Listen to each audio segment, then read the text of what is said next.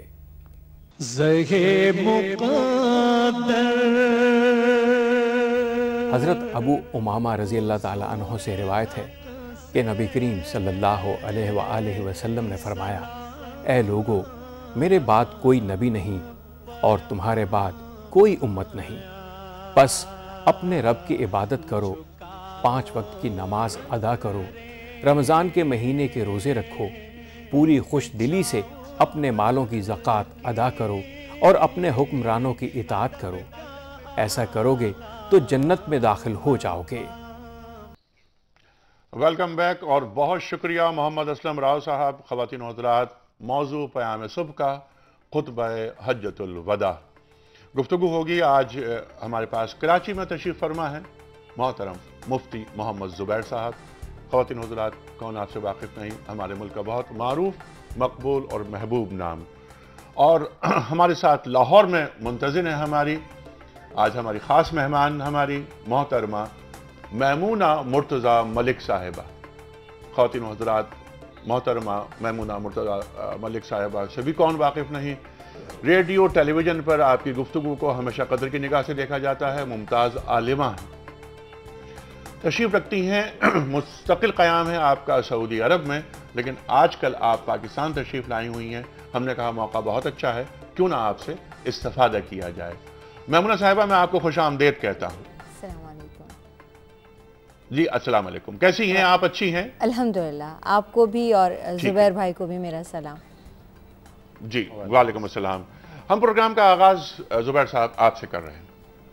کل ہم نے بہت ساری باتیں کی اس خطبے کے تعلق سے. مفتی منیب الرحمان صاحب تشریف رکھتے تھے، شجاع الدین شیخ صاحب تشریف رکھتے تھے. آج ہم ذرا آگے چلیں گے. سرکار دو عالم صلی اللہ علیہ وآلہ وسلم فرما رہے ہیں کہ میری باتیں سن لو، غور سے سنو. ہو سکتا ہے کہ اس مقام پر میری اور تمہاری ملاقات دوبارہ نہ ہو سکے. خطبے کا آغاز ہو رہا ہے. یہ جو بات آپ فرما رہے ہیں، اس کی کیا حکمت اور کیا سرکار دو عالم صلی اللہ علیہ وآلہ وسلم علم غیب سے بتایا گیا تھا آپ کو؟ آپ کے علم میں یہ بات تھی کہ اب ہماری ملاقات نہیں ہوگی اور یہ رحلت کا سال ہے؟ بسم اللہ الرحمن الرحیم، نحمدہ و نصلی علی رسولہ الکریم، اما بعد.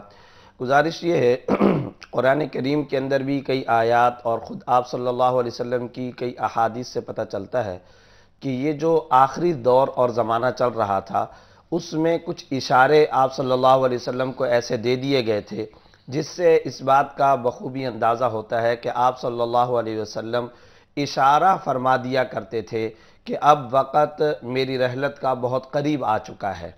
یہ کئی احادیث سے پتہ چلتا ہے.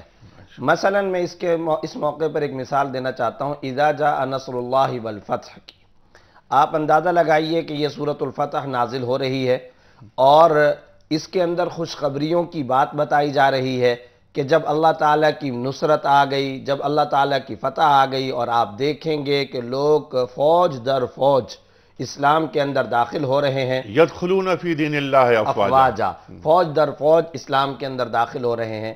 اب آپ یہ کیے، نصرت کی بات، فتح کی بات، لوگوں کے جوق در جوق فوج در فوج اسلام میں داخل ہونے کی بات. جس وقت آپ صلی اللہ علیہ وسلم وحی کی یہ آیات پڑھ کر کے تلاوت کر کے سنا رہے ہیں، سارے صحابہ کرام خوش ہو رہے ہیں، لیکن حیرت ہوتی ہے کہ ایک شخص بیٹھا ہوا ہے جو مزاج شناس رسول ہے صلی اللہ علیہ وسلم، وہ شخص یہ آیات سن کر کے ایک طرف اٹھ کر کے چلا جاتا ہے، دوسرے صحابہ کرام دیکھتے ہیں کہ وہ زار و قطار رونا شروع ہو گیا، اور وہ شخصیت ہے حضرت ابوبکر صدیق رضی اللہ تعالی عنہ کی، وہ رو رہے ہیں، اور کچھ عرصے کے بعد، کچھ وقت کے بعد رونے کی حالت میں ان کی ہچکیاں بھر جاتی ہیں، لوگ سب کے سب حیران، ایون کہ حضرت فاروق اعظم رضی اللہ تعالیٰ عنہ بھی حیران، دوسرے صحابہ کرام بھی حیران کہ یہ وحی تو خوشخبری کی ہے، اور اس وحی کے اندر تو لوگوں کے اسلام کے اندر داخل ہونے کی اتنی بڑی اعلیٰ خبر سنائی گئی ہے،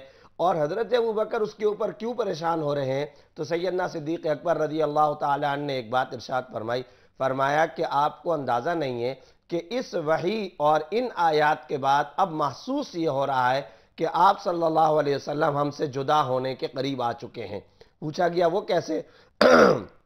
فرمایا کہ دیکھو، جب اللہ کی نصرت بھی آ جائے اور جب فتح بھی آ جائے اور لوگ پوری دنیا کے اندر اسلام میں اس طریقے سے فوج در فوج داخل بھی ہونا شروع ہو جائیں اور دین مکمل بھی ہو دین جائے، بھی مکمل ہو رہا ہو جائے، اور لکم الاسلام دینہ، جی ہاں، جب یہ معاملات پیش آ گئے تو ایک طرح سے نبی کا مشن مکمل ہو گیا، اور جب نبی کا مشن مکمل ہو گیا تو مشن کی تکمیل کے بعد اب اللہ تعالیٰ اپنے اس محبوب سے اپنے پاس بلوا کر ملاقات کرنے کو زیادہ پسند کریں گے، لہٰذا اب رسول اللہ صلی اللہ علیہ وسلم کے وصال کا وقت قریب آ رہا ہے۔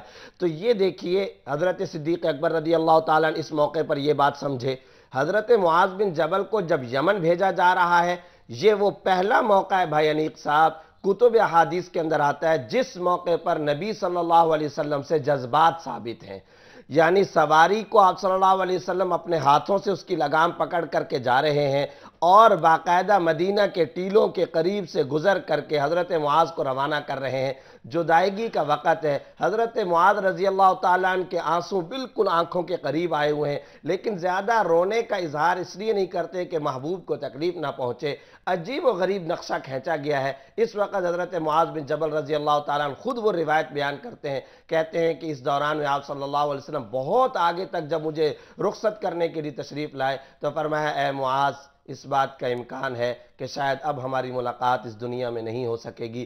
وہ حضرت معاذ جو نبی کے سچے غلام، اب نبی صلی اللہ علیہ وسلم کی یہ زبان سے بات سنی تو رو پڑے، اور جب رو پڑے تو ان دونوں محبوبوں کی آخری ملاقات کا یقشہ یوں کہ نبی صلی اللہ علیہ وسلم سے بھی وہاں پر کھڑا ہوا نہیں گیا، اور حضرت معاذ سے بھی وہاں رکا نہیں گیا، حضرت معاذ نے اپنا چہرہ یمن کی طرف کر دیا، اور نبی صلی اللہ علیہ وسلم بغیر سلام کیے، کیونکہ کھڑے نہیں ہو سکتے تھے، ایسی جذبات کی کیفیت، آپ صلی اللہ علیہ وسلم نے اپنا چہرہ مبارک مدینہ کی طرف واپس پلٹ دیا۔ اس طریقے سے یہ دونوں محبوب شخصیتیں جدا ہوئیں، اور پھر وہی کام ہوا کہ حضرت معاذ وہاں یمن کے اندر ایک رات کو سوتے ہیں، رات کو سونے کے وقت میں خواب کے اندر آپ صلی اللہ علیہ وسلم تشریف لائے اور فرمایا، اے معاذ، کیا تم مجھ سے اب ملنے کے لیے نہیں آؤ گے؟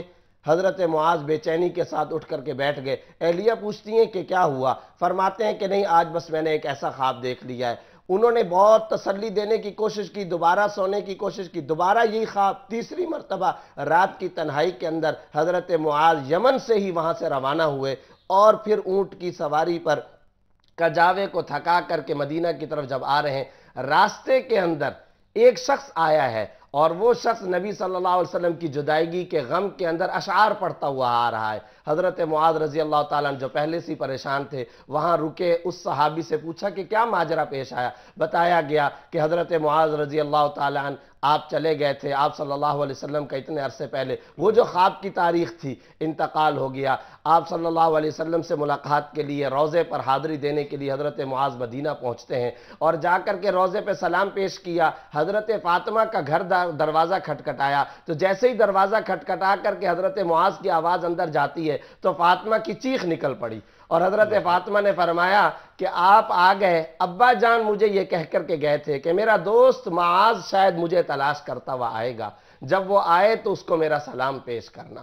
یہ آپ صلی اللہ علیہ وسلم کے آخری ادوار کی صورتحال ہے، اور پیغام کی آفاقیت کو بٹھانے کے لیے اور لوگوں کو یہ بات کوٹ کوٹ کر کے بھرنے کے لیے اب جو میں بات تم کو کہنے جا رہا ہوں یہ دنیا کا منشور اعظم پیش کر رہا ہوں، یہ دستور اعظم میں پیش کر رہا ہوں، اس کی آفاقیت کو سمجھو، اس کے ایک ایک لفظ کی آفاقیت کو اور اس کی عبقری شان کو سمجھو۔ اس لیے آپ صلی اللہ علیہ وسلم نے ارشاد فرمایا تو یہ علم غیب کی بات نہیں، غیب کی خبر ہے جو اللہ کی طرف سے بطور وحی کے اشارتاً نبی کو دے دی گئی، اور نبی صلی اللہ علیہ وسلم نے اس پیغام کی اہمیت بٹھانے کے لیے اس انداز مخاطبت کو اختیار فرمایا۔ ٹھیک، اور اللہ تعالیٰ جتنا علم دینا چاہتے ہیں اور جتنا مطلع رکھنا چاہتے ہیں اتنا علم دے دیتے ہیں۔ ظاہر ہے اللہ کے بعد سب سے بڑے عالم اگر اس کائنات میں ہے تو وہ رسول اللہ صلی اللہ جس طرح آپ نے بات فرمائی یدخلون فی دین اللہ افواجا، پھر ہم یہ دیکھ رہے ہیں کہ قرآن کریم کے اندر غلبۃ الروم کی بات ہو رہی ہے، رومیوں کو فتح کی نوید دی جا رہی ہے، سورہ تحریم میں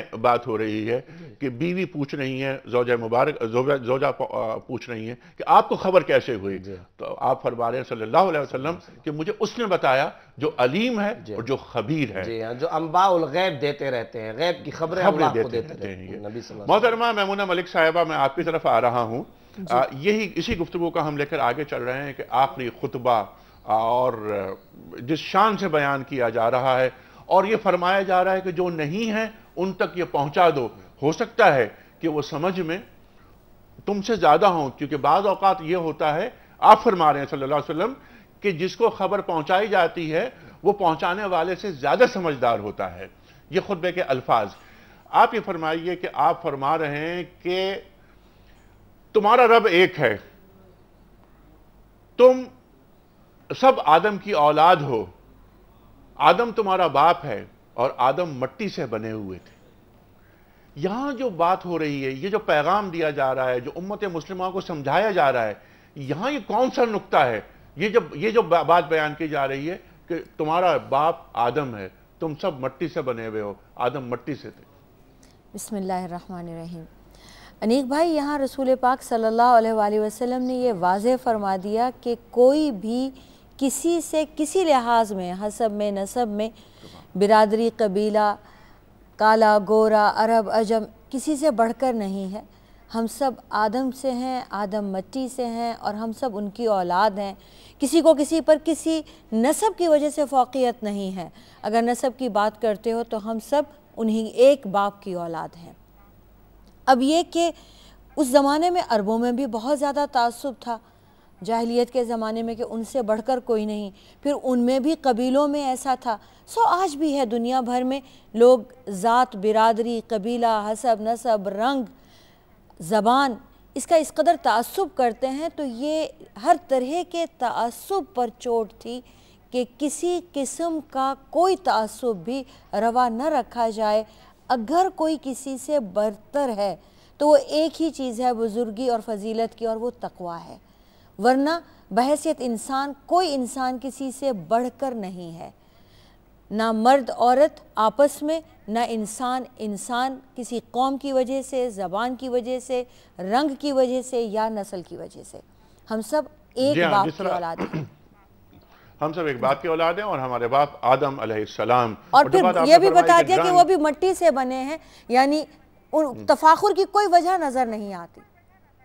جی ہاں، اور اگر کوئی وجہ ہے تفاخر کی، اگر ہو سکتی ہے تو وہ تقوی، جیسے کہ آپ نے فرمایا، اور قرآن کریم ارشاد فرما رہا ہے کہ اِنَّا اَكْرَمَكُمْ عِنْدَ اللَّهِ أَتْقَاكُمْ، بالکل اللہ کے نزدیک مکرم اور برتر اور فضیلت اسے حاصل ہے جو تقوی میں برتر ہوگا۔ بالکل کالے کو گورے پر، گورے کو کالے پر، عربی کو عجمی پر، عجمی کو عربی پہ کوئی فضیلت نہیں۔ فضیلت کا اگر معیار ہے تو صرف تقوی ہے۔ اچھا، اس میں میمونہ ملک صاحبہ ایک بات اور بھی اس طرف میں چاہتا ہوں گفتگو آپ فرمائیں کہ مٹی سے آدم بنے ہوئے تھے اور ہم سب مٹی سے بنے ہوئے ہیں۔ اس میں ایک عجز اور ایک انکسار کی بات بھی کہ صاحب انسان کی اوقات کیا ہے؟ انسان ایک مشت خاک ہے، خلقا من ماء دافق، قرآن کریم ارشاد فرماتا ہے بالکل کہ تم گندے پانی سے پیدا ہوئے، گندے پانی کی پیدائش ہے، حقیر ہے، کوئی اوقات نہیں۔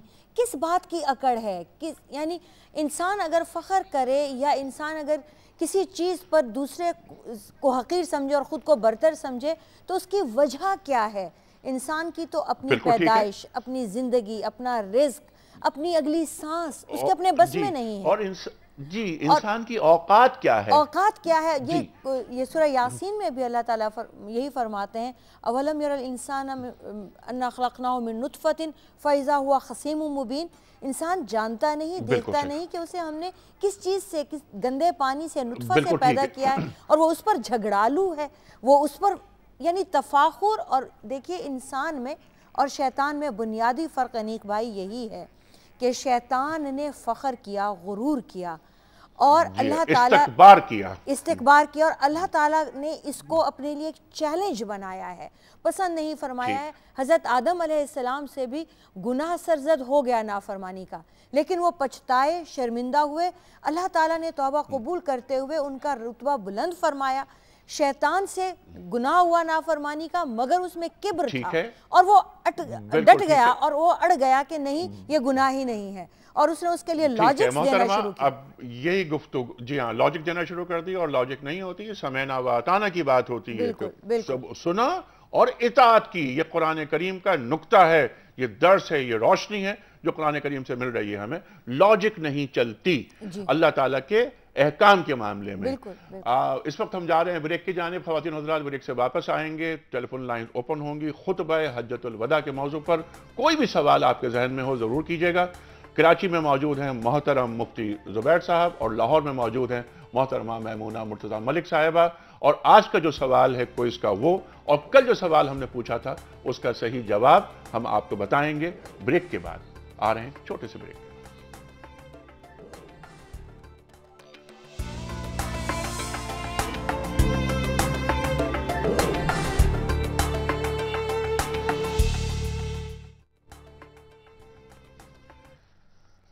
ویلکم بیک خواتین و حضرات، پیام صبح میں ایک بار پھر خوش آمدید۔ تشریف فرمائے ہیں کراچی میں محترم مفتی محمد زبیر صاحب، اور لاہور میں ہمارے ساتھ ہیں محترمہ میمونہ مرتضیٰ ملک صاحبہ۔ گفتگو ہو رہی ہے خطبہ حجۃ الوداع کے موضوع پر۔ خواتین و حضرات، اس ٹاپک پر گفتگو کا آغاز ہم نے کل کیا تھا، کل پہلا پروگرام پیش کیا، آج دوسرا پروگرام، اور انشاءاللہ تعالی یہ گفتگو کل بھی جاری رہے گی۔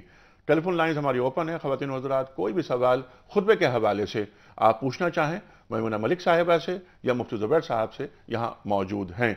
آج ہم جو سوال رکھا ہے ہم نے وہ سوال، اور کل کے سوال کا درست جواب ہم پیش کر رہے ہیں آپ کی خدمت میں۔ کل ہمیں سوال رکھا تھا کہ نبی کریم صلی اللہ علیہ وآلہ وسلم نے اپنی حیات مبارکہ کے آخری رمضان میں کتنے دن اعتکاف کیا؟ درست آپشن ہے 20 دن۔ آج کا سوال نوٹ فرما لیجئے۔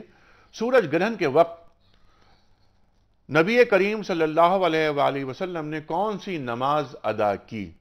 3 آپشنز۔ پہلا آپشن نماز کسوف، دوسرا آپشن نماز خسوف، اور تیسرا آپشن نماز استسقاء۔ خواتین حضرات، ٹیلی فون نمبرز، ای میل ایڈریس اور ایس ایم ایس کا نمبر اسکرین پر آ رہا ہے، آپ اپنا درست آپشن روانہ فرمائیے، اور بذریعہ قرآن دادی پھر ایک گفٹ ہیمپر روزانہ ہم بھجواتے ہیں کسی ایک خوش نصیب کے ایڈریس پر۔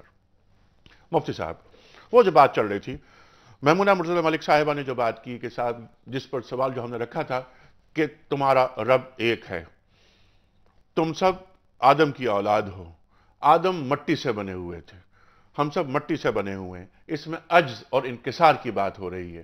انسان کو اس کی حیثیت، اس کا مقام، اس کی اوقات یاد دلائی جا رہی ہے۔ نسل پہ کوئی افتخار نہیں، نسب پہ کوئی افتخار نہیں۔ اِنَّا اَكْرَمَكُمْ عِنْدَ اللَّهِ أَتْقَاكُمْ، مکرم وہ، برتر وہ جو تقوی میں برتر ہے۔ میں چاہتا ہوں اس پہ روشنی ڈالیے آپ۔ دیکھیے، آپ صلی اللہ علیہ وسلم نے کئی احادیث کے اندر اس کی بہت ہی تفصیل کے ساتھ خود وضاحت فرمائی۔ ایک حدیث میں ارشاد فرمایا، مَن بَطَّأَ بِالْعَمَلِ لَمْ يَسْرَعْ بِالنَّسَبِ، جو عمل کے اعتبار سے پیچھے رہ گیا، نسب اس کو کبھی آگے نہیں بڑھا سکتا۔ پدر ماں سلطان بود اسلام کے اندر کوئی چیز نہیں ہے۔ اور یہ یاد رکھنے کی بات ہے کہ آپ صلی اللہ علیہ وسلم نے خود اپنی زندگی کے اندر سب سے زیادہ عاجزی کا مظاہرہ فرمایا۔ شمائل ترمذی کی ایک روایت کے اندر آپ صلی اللہ علیہ وسلم نے ٹیک لگا کر کے کھانا کھانے سے منع کرتے ہوئے ارشاد فرمایا، اما انا فلا آکل متکیا، آپ لوگوں کی مرضی ہے جیسے بیٹھ کر کے بھی کھانا کھانا چاہو، جہاں تک میرا تعلق ہے میں ٹیک لگا کر متکبرین کا شعار اختیار کر کے کھانا نہیں کھاتا۔ اما انا رہ گیا میں، میں تو بھائی ٹیک لگا کر کے کھانا نہیں کھاتا۔ ایک اور حدیث کے اندر آپ صلی اللہ علیہ وسلم فرما رہے ہیں انا آکلو کما یاکل العبد، میں کھانا ایسے کھاتا ہوں جیسا کہ غلام کھانا کھاتا ہے، میں اللہ کی نعمت کا محتاج ہوں، میں اس سے بے نیاز نہیں ہوں۔ اور میں آپ صلی اللہ علیہ وسلم ایک ایک بات کے اندر اپنی عاجزی کا، تواضع کا نہ صرف یہ کہ اظہار فرما رہے ہیں، صحابہ کی ان خطوط پہ تربیت فرما رہے ہیں۔ اب یہ جو بات حجۃ الوداع کے اندر آپ صلی اللہ علیہ وسلم فرما رہے ہیں، جس طرح آپ نے ایک نقطے کی طرف اشارہ کیا کہ عاجزی کا اور انکساری کا پہلو آپ صلی اللہ علیہ وسلم نمایاں کرنا چاہتے ہیں، یہ صحابہ کی اس انداز میں تربیت فرمائی، اس انداز میں تربیت کی، یہی تو ہم کہتے ہیں نا کہ دنیا کے تمام دساتیر کا اگر اس منشور اعظم کے ساتھ حجۃ الوداع کے خطبے کی دفعات کے ساتھ اگر کمپیئر کیا جائے تو ایک بہت سارے فرق ہے۔ ایک بہت بڑا فرق یہ ہے کہ نبی صلی اللہ علیہ وسلم یہ خطبہ ارشاد فرما رہے ہیں اور مکہ کی سرزمین پر 1,23,000 صحابہ کرام اس خطبے کو سن رہے ہیں، اور کوئی ایک شخص بھی انگلی اٹھا کر کے نہیں بتا سکتا کہ نبی کی اس ایک ایک لفظ پر یہ پورے کے پورے شرکاء میں سے کون سا صحابی ہے جو پہلے سے عمل پیرا نہیں ہے۔ ایک گراؤنڈ تیار کیا، ایک میدان ہموار کیا، جو سوسائٹی تشکیل دی ہے وہ نبی کے ان تمام الفاظ میں سے ایک ایک لفظ پر عمل کرنے والا ہے۔ آپ انہی صحابہ کرام کو دیکھیں، یہ جو عاجزی کی بات ہے، یہ جاتے ہیں مقوقس بادشاہ کو دعوت اسلام دینے کے لیے، کیونکہ نبی صلی اللہ علیہ وسلم اس خطبے میں تشکیل فرما رہے ہیں۔ یہ خطبہ تشکیلی خطبہ ہے، انسانیت کا وہ منشور اعظم ہے جس کے بعد صحابہ کرام بیٹھ گئے اور مذاکرہ کیا انہوں نے کہا کہ اب جو ہماری تشکیل ہو چکی ہے اس کے بعد ہم گھر پر نہیں بیٹھ سکتے۔ صحابہ کے یہ الفاظ کتب تاریخ کے اندر موجود ہیں، ارے انسانی تاریخ کا اتنا بڑا منشور پوری قوم اور انسانیت کے لیے پیش ہو چکا، کیا اب بھی ہم یہ کام کریں گے کہ مویشیوں کو جا کر کے بیچنے کا کاروبار کریں، کشمش اور چھوارے اور کھجوروں کے بیچنے کا بزنس اور کاروبار کریں گے؟ ارے ان سب کو اب چھوڑ دیا، اب تو ہمیں بہت بڑے بالا کام کے لیے نبی نے معمور فرما دیا، ہماری تشکیل فرما دی۔ یہ صحابہ کی ایک مختصر جماعت مصر کے قریب جا کر کے وہی دعوت اسلام کے لیے پہنچی ہوئی ہے۔ مقوقس بادشاہ اپنا قاصد بھیجتا ہے، اب وہ جب قاصد آیا غیر مسلم ایلچی، جاؤ دیکھ کر کے آؤ کس قسم کے لوگ ہیں اور یہ کیا طرز زندگی اختیار کیے ہوئے ہیں۔ اب وہ جب غیر مسلم وقوقس کے سامنے آیا اور تمام صحابہ کے حالات کا جائزہ لے کر کے آیا تو اب وہ کیا کہتا ہے؟ رأینا قوما، ہم نے ایک ایسی قوم دیکھی ہے، الموت احب الی احدہم من الحیات، زندگی سے زیادہ ان کو موت سے پیار ہے، والتواضع احب الیہ من الرفعہ، بلندی اور تکبر کے مقابلے میں عاجزی اور انکساری سے ان کو پیار ہے، لیس لاحدہم فی الدنیا رغبۃ ولا نہمہ، یہ ایسے لوگ ہیں دنیا میں ان کو کوئی لالچ، حرص اور تمنا نہیں ہے، انما جلوسہم التراب، یہ تو زمین پر بھی بیٹھ جاتے ہیں، واکلہم علی رکبہم، اپنے گھٹنوں کے بل بیٹھ کر کے کھانا کھاتے ہیں، لا یعرف وضیعہم من رفیعہم، ان کے بلند آدمی اور ان کے نچلے آدمی کے درمیان میں آپ کوئی تمیز نہیں کر سکیں گے، ولا السید من العبد، یہاں تک کہ آقا اور غلام کے اندر بھی آپ کوئی تمیز نہیں کر سکیں گے۔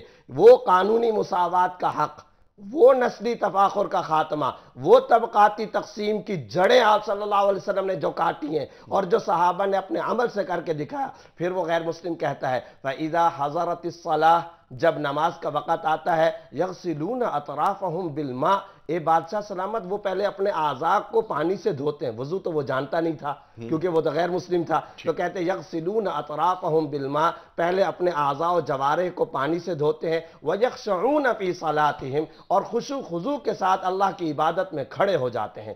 وہ جو خطبہ آپ صلی اللہ علیہ وسلم نے ارشاد فرمایا، صحابہ اس کی عملی تصویر تھے۔ یہ تربیت کس نے کی تھی؟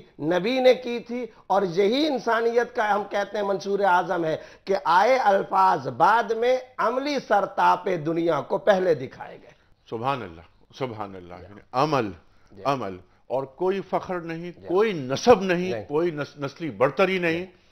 محترمہ میمونہ ملک صاحبہ، یہی سوال میں رکھوں گا آپ کے سامنے کہ یہ جو خطبہ، جس کا یہ نقطہ، جس کی جانب تفصیل سے اشارہ کیا مفتی صاحب نے، اِنَّ أَكْرَمَكُمْ عِنْدَ اللَّهِ أَتْقَاكُمْ، جیسا کہ آپ نے فرمایا تھا، اس مطالبے کو، اس تقاضے کو جو سرکار دو عالم صلی اللہ علیہ وآلہ وسلم اپنے خطبے میں تاکید اور تلقین کے ساتھ بیان کر رہے ہیں، اس کو ہم جوڑتے ہیں حالات حاضرہ سے. جی حالات حاضرہ میں ہم کیا دیکھتے ہیں؟ کیا ہم نے کہیں اس خطبے کے اس نقطے پر عمل کرنے کی ذرا سی کوشش کی؟ عرب، نان عرب، آپ فرماتے ہیں کہ عربی کو عجمی پر، عجمی کو عربی پر، گورے کو کالے پر، کالے کو گورے پر کوئی فضیلت نہیں. آپ فرمائیے. انیک بھائی، آپ صلی اللہ علیہ وآلہ وسلم نے تو یہ اللہ تعالیٰ کے حکم سے ہی یکسر حرام قرار دے دیا، بلکہ فرمایا کہ دیکھو، ایک لمحے کو رک کے فرمایا یہ آج کون سا دن ہے. حالانکہ وہ بھی جانتے تھے، سب صحابہ بھی جانتے تھے. تو لوگوں نے کہا 9 ذی الحج کا. پھر پوچھا کہ یہ کون سی جگہ ہے؟ لوگوں نے کہا عرفات کی. فرمایا کہ دیکھو، تمہارے خون، تمہارے مال، تمہاری عزتیں، تمہاری جان، تمہاری مال، تمہاری عزتیں بالکل ایسے ہی حرام ہیں جیسے آج کا دن، آج کا شہر اور یہ جگہ. یعنی اللہ تعالیٰ کا حکم کہ یہ جو تقوی ہے یہ آپ کو برتر کر رہا ہے، یہ ایسے نہیں ہے کہ یہ خود بخود اندر دل میں پیدا ہو جائے اور اعمال سے ظاہر نہ ہو. انیک بھائی، میں یہ کہہ رہی تھی کہ تقوی جو ہے یہ کوئی دل میں کی کیفیت کا نام نہیں ہے، اس کا اظہار اعمال سے ہوتا ہے.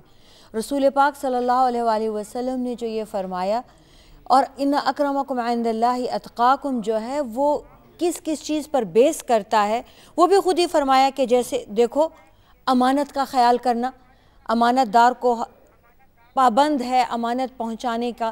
اسی طرح فرمایا کہ ہر مسلمان دوسرے کا بھائی ہے. غلاموں کا خیال رکھنا، جو خود کھاؤ انہیں کھلاؤ، جو خود پہنو انہیں پہناؤ.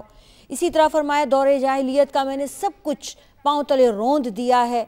پچھلے جاہلیت کے زمانے کے تمام خون کل عدم قرار دیے جاتے ہیں، اور وہ ابتدا کی اپنے خاندان سے، ربیعہ بن حارث کے دودھ پیتے بیٹے کے خون سے، کہ میں وہ معاف کرتا ہوں. اب یہ کہ اپنی ذات سے اس تقوی کا اظہار فرمایا اپنے اس عمل سے کہ پہلے معافی میں دیتا ہوں اور آج کے بعد اب کوئی اس کا بدلہ نہیں لے گا. اسی طرح جب سود معاف فرمایا تو اپنے چچا عباس بن عبد المطلب کا سب سے پہلے معاف کیا اور کہا اس کی ابتدا یہیں سے ہوتی ہے اور اب صرف راس المال ہی وصول کیا جائے گا. تو یہ اعمال جو ہیں یہ سکھائے گئے، جو کہ پورا زبیر بھائی نے جیسے بتایا کہ ہمارا دستور ہے، آئین ہے. اس کے بعد یہ پورے قرآن مجید کی جو تعلیمات اور تربیت اللہ تعالیٰ نے کی، وہ اس ایک دن خطبہ حجۃ الوداع میں 3 موقعوں پر، 2 مینا میں اور 1 عرفات میں آپ صلی اللہ علیہ وآلہ وسلم نے ادا فرما دیے. گو کہ تمام صحابہ اس پر پہلے سے عمل پیرا تھے. لیکن وہی بات جہاں سے آپ نے شروع کی کہ مجھ سے سنو اور ان لوگوں کو جو موجود نہیں ہیں انہیں جا کر پہنچا دو. ہو سکتا ہے وہ جو سن رہے ہوں، جو تمہاری زبان سے سن رہے ہوں، وہ زیادہ سمجھیں، زیادہ عمل کریں. نہ صرف یہ کہ انہیں بتایا بلکہ انہیں اس بات کا پابند کر دیا کہ یہ امانت ہے اور اسے پہنچانا ہے، ایک ایک بات کو میری طرف سے آگے پہنچا دینا ہے. وہ چیز فضیلت کا باعث بنے گی جو یہ چیزیں سن کر اس پر عمل کر کے اس کو آگے پھیلائیں گے.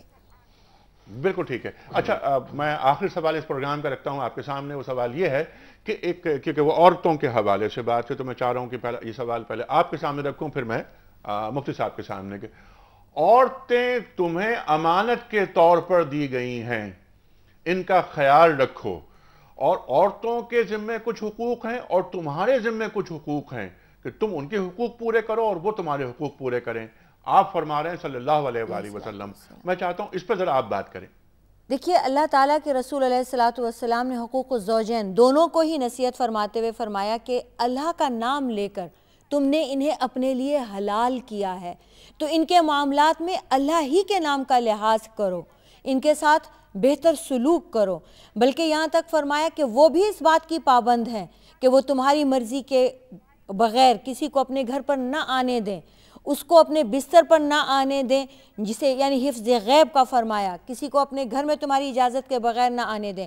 اور پھر عورتوں سے کہا کہ اور مردوں کو یہ کہہ دیا کہ خدا نخواستہ اگر وہ کھلا بے حیائی کریں، جسمانی سزا کی اجازت بھی دی، ہلکی سزا کی، اس صورت میں کہ کھلا بے حیائی کریں اور تمہارے روکنے پر باز بھی نہ آئیں تو تم ہلکی پھلکی سزا دے سکتے ہو. لیکن اگر وہ باز آ جائیں تو پھر تمہیں نہ تو تانا دینا ہے اور انہیں پہلے کی طرح واپس اپنے ساتھ رکھنا ہے، اور عورتوں کو بھی حکم دیا کہ تم اپنے شوہروں کی مرضی کے مطابق رہو، ان کی غیر موجودگی میں ان کی عزت کی یعنی حفظ غیب کی اور ان کی کمائی کو امانت سمجھو، ان کی اجازت کے بغیر ان کے مال کو، ان کے گھر کو کسی کے حوالے نہ کرو۔ تو دونوں کو ایک دوسرے کا امین قرار دیا اور کہا کہ حساب دیں گے، اور یہ بتا دیا کہ جس اللہ کے نام سے تم نے انہیں اپنے لیے حلال کیا ہے اس اللہ کے نام کو نہ بھولنا، یہ امانت ہے، یہ تعلق میاں بیوی کا یہ امانت ہے۔ جی یہ امانت ہے، اور قرآن کریم ارشاد فرماتا ہے کہ ہن لباس لکم وانتم لباس لہن۔ بالکل ٹھیک ہے مفتی صاحب، میں چاہ رہا ہوں کہ یہ اس کو کنکلوڈ آپ کیجئے۔ ایک تو یہ کہ عورتوں کا کی جو بات، عورتوں کا موضوع، فرائض ہیں مردوں پر، جس طرح حقوق ہیں کچھ مردوں کے، وہ فرائض کیا ہیں، اور عورتیں جو امانت کے طور پر دی گئی ہیں اس پہ کچھ بات کیجئے گا، اور یہ جو گفتگو ہم نے کی ہے اس کو ذرا حالات حاضرہ سے جوڑیے۔ گزارش یہ ہے کہ جس طرح آپ نے فرمایا تھا کہ جاہلیت کے وہ کون سے رسومات ہیں جن کو آپ صلی اللہ علیہ وسلم ارشاد فرما رہے ہیں کہ وہ پیر کے نیچے ہیں، اس میں کئی ساری باتیں تھیں۔ ایک بات اس کے اندر یہ تھی کہ اگر باپ نے جرم کیا ہے تو بیٹے کو پکڑا جائے گا، بیٹے نے جرم کیا ہے تو باپ کو پکڑا جائے گا، جرم آپ نے کیا ہے پکڑا مجھ کو جا رہا ہے۔ آپ صلی اللہ علیہ وسلم نے اس رسم کا مکمل خاتمہ فرمایا، سود کا مکمل خاتمہ فرمایا، غلام کے معاملات کے اندر بہت ساری خرابیاں تھیں، اس کا مکمل خاتمہ فرمایا۔ عورتوں کی جہاں تک بات کی، عورتوں کو میراث کے اندر انتہا درجے کی کوتاہی کا نشانہ بنایا جاتا تھا، آپ صلی اللہ علیہ وسلم نے اس کا خاتمہ فرمایا۔ اور آپ حیران ہوں گے عورتوں کی میراث سے متعلق قرآن کریم کی چند آیات کی تلاوت بھی آپ صلی اللہ علیہ وسلم نے خطبہ حجۃ الوداع کے اندر ارشاد فرمائی ہیں۔ تو وہ جو وراثت کی جو آیات آپ صلی اللہ علیہ وسلم نے تلاوت کی، ان کا جو خلاصہ اور حاصل نکلتا ہے، کل 12 وارث انسان کے قرار دیے، اس میں سے 8 خواتین ہیں، 8 خواتین ہیں۔ آج مغرب عورتوں کے حقوق کا بڑا لمبردار بنتا ہے، جو آپ صلی اللہ علیہ وسلم نے عورتوں کو حقوق دیے دنیا میں کسی نے نہیں دیے، کیونکہ بچی کی پیدائش کے حوالے سے اس کو برا سمجھا جاتا تھا، نبی نے اس کو رحمت قرار دیا، قتل کر دیا جی ہاں۔ جاتا تھا۔ پھر اس کے بعد جب وہ بیٹی بنے تو بیٹی کے استقبال کے لیے کھڑا ہوا جاتا ہے، فاطمہ کے استقبال کے لیے آپ صلی اللہ علیہ وسلم کمرے کے اندر کھڑے ہو جایا کرتے تھے۔ ایک غیر مسلمہ بیٹی آ رہی ہے، آپ صلی اللہ علیہ وسلم اپنی کالی کملی اس کے حوالے کر رہے ہیں کہ اس کو آپ نے اپنے سر پہ، کسی صحابی نے کہا یا رسول اللہ یہ تو آپ کی مقدس چادر ہے، فرمایا بہرحال یہ بیٹی اور بیٹی بیٹی ہوا کرتی ہے، پھر جب وہ ماں بنتی ہے تو فرمایا الجنت تحت اقدام الامہات۔ تو عورتوں کے یہ حقوق دیے۔ پھر میراث سے متعلق اور عورتوں کے حقوق سے متعلق مردوں پر قرآن میں کوئی صورت نہیں، لیکن سورہ نساء کے نام سے عورتوں سے متعلق قرآن میں پوری کی پوری مستقل صورت نازل ہوئی ہے۔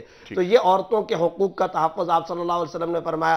جہاں تک تعلق ہے پورے خطبہ حجۃ الوداع کا، اس میں 2 باتیں عرض کرنا چاہوں گا۔